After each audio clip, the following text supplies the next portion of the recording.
Hi, I'm Lauren Boyles, and I'm going to be presenting on childhood trauma and love addiction. The article I read was written by Gorey in 2024. First, I'm going to go ahead and do some history and background. So, childhood trauma is a series of serious adverse experiences, such as physical and emotional inflicted pain or neglect.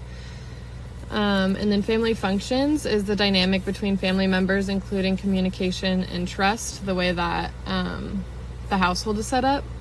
And then love addiction is pathological passion in romantic relationships that results in social, emotional, economic, or physical downfall.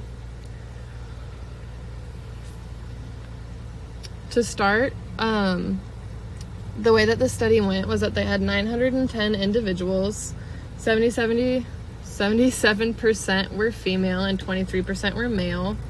Average age of 30, with the minimum age being of 18.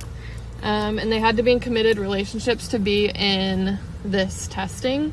So basically what they did was they wanted to measure the level and kind of childhood abuse, and to measure the family functions, and see if that correlates with love addiction, risk for love addiction, or level of love addiction.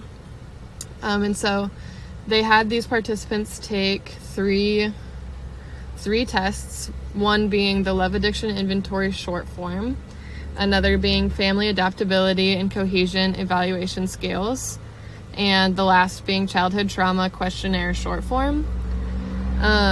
These questionnaires ranged from 6 to 42 items. They were all self-report.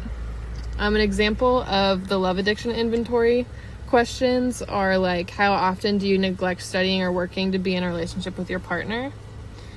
And an example of something that would be on the FACES IV would be, it basically measured for two balanced functions. It measured cohesion and flexibility, and it measured for unbalanced functions, disengaged family functions, enmeshed, chaotic, and rigid. And the childhood trauma questionnaire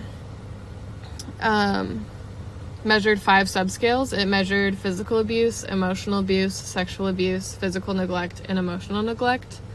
All of these tests were on the 5-point Likert scale, and all of them had good consistency. They found positive associations between traumas and love addiction. Specifically, emotional and physical abuse related to love addiction. Emotional and physical abuse also led to love addiction. And then it also showed that emotional abuse would lead to different family functionings, which would lead to love addiction. And physical abuse would lead to different family functions, which would also lead to love addiction. The only gender difference found within the study was that men had more rigid family functions than women. And then over on the right, you'll see it kind of shows which abuses leads to or is associated with what family functions. I found this super interesting because it kind of gives a background onto where this behavior and need for love and attention comes from.